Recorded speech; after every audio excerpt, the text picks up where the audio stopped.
So yun na nga mga pre, no? Magandang araw po sa inyong lahat. At eto po, no, meron po tayong tatalakayin ngayon dito kasi may post po yung ABS-CBN mga pre.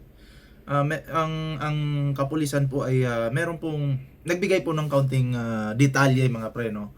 Patungkol po dito sa kaso po ni Mima Alicia, which is eto po yun mga pre, no?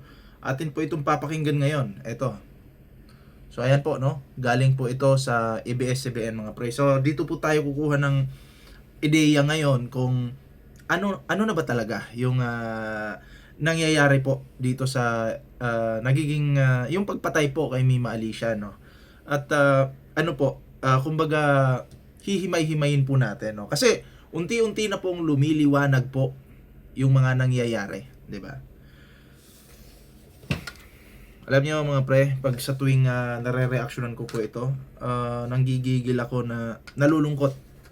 Nalulungkot din po ako kasi syempre mga pre, ito'y alam mo 'yon, gusto natin na makakuha talaga ng hustisya yung tao. Na mapanagot sana yung gumawa nito sa kanya. At hindi lang po yung gumawa sa kanya mga pre.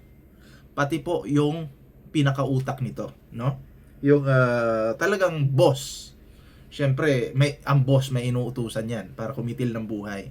So, dapat po lahat ng mga taong ito ay mapanagot po, no? At nakikita ko naman po, ginagawa po ng Philippine National Police yung kanilang kakayahan para matukoy po kung sino-sino ang mga taong ito. At ito po, no, yung video, no, atin pong panoorin at pakinggan po natin mga pre. Well, lahat naman po ng anggulo ay ating iniimbestigahan. Of course, itong si Alicia is kilalang vlogger po na ang karamihan ng kanyang content ng vlogging is pag Wait lang. po siyang Diyan po muna tayo sa tinatawag na kilalang vlogger, itong si Mima Alicia. Yan po ang isa sa malaking pagkakamali ng bumangga kay Mima Alicia. Kasi akala po nila, simple-simple lang yung tao. Akala nila ganun-ganun lang. Pero ang binangga po nila ay pader. Kaya ang mga vlogger, pag binangga po ninyo, nako, sinisigurado ko po sa inyo, sisikip ang mundo ninyo. Kasi hindi lang naman po nag-iisa yan. Marami po kami. 'Di ba? Hindi po kami titigil hanggat kumbaga hindi po ito nasusolve ang problema. Kasi kami po, willing po kami na tumulong po sa kapulisan kung kami makakita ng mga impormasyon.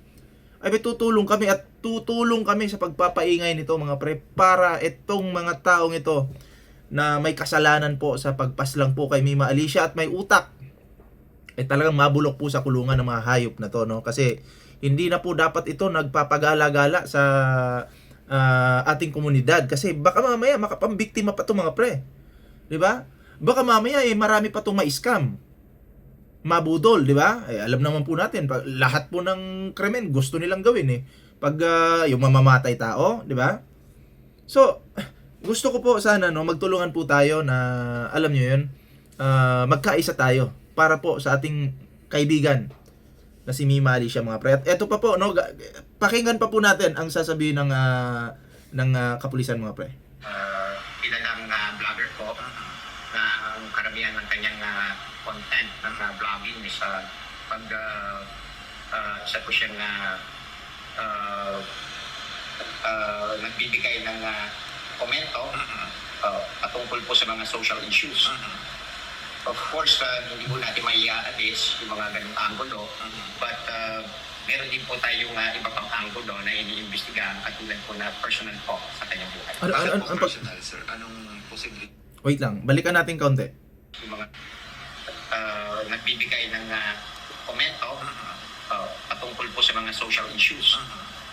Of course, hindi po natin maiaalis yung mga ganung anggulo, but meron din po tayong iba pang anggulo na iniimbestigahan katulad po na personal po sa kanyang buhay. Bakit So, personal? So ayun mga pre, no, social issues, which is ito yung tinatawag na politics, no?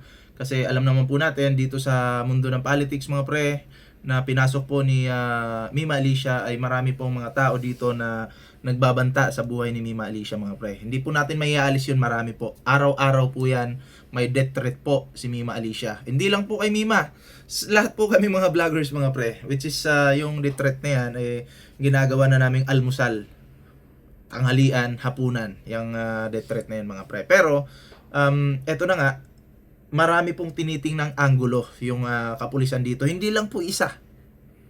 Okay, hindi lang po sa politics, kundi pati personal na buhay po ni Mima Alicia ay iniimbestigahan po ngayon ng ating kapulisan, mga pre. Which is salute po tayo sa ating Philippine National Police.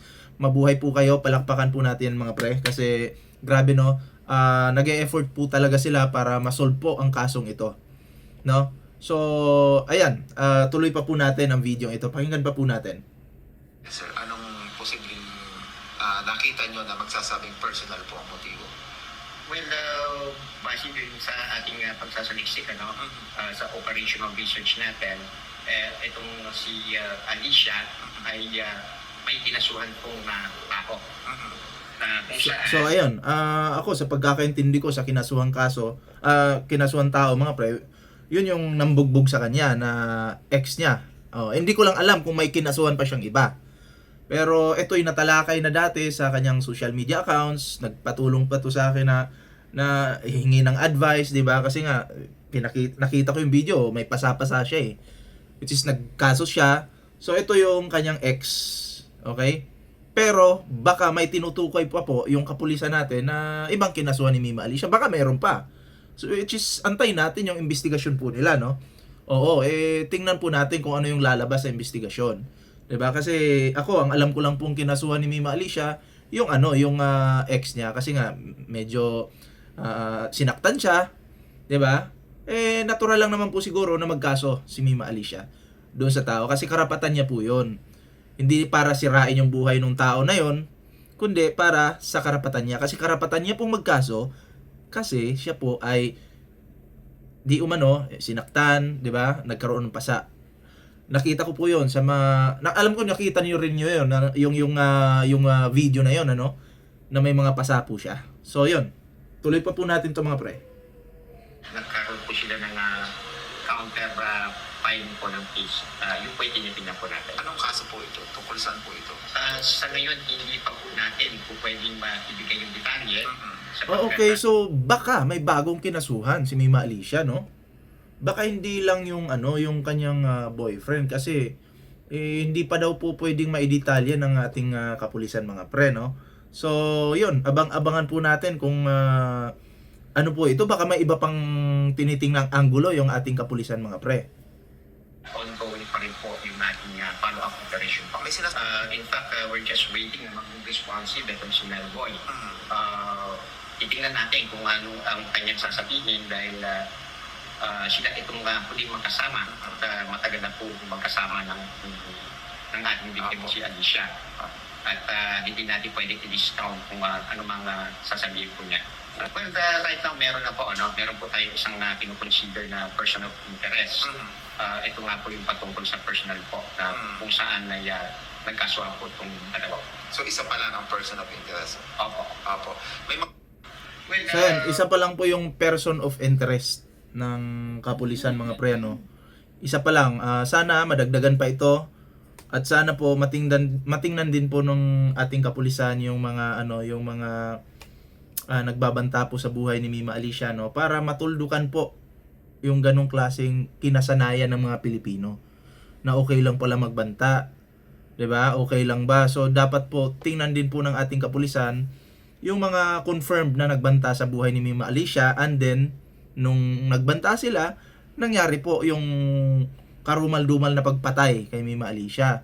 So, dapat po, ako'y nananawagan po sa ating kapulisan na po sana, request lang naman po ito, hindi ko lang po request po ito ng mga Pilipino na nagmamahal po kay Mima Alicia, na sana po yung mga nagbanta din po sa buhay ni Mima, pakipansin naman po ng mga yon, na may mga nagsasabi pa doon na mamaya wala ka na, hindi ka naabot sa 2028. Yun po, na-content ko rin po yun sa Facebook ko.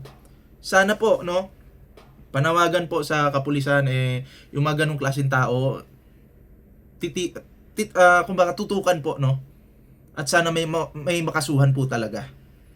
'Di ba? Kasi ang pangit po na alam mo 'yun, patay na 'yung tao, pinagtatawanan nila, nagbabanta, tuwan-tuwa pa, 'di ba?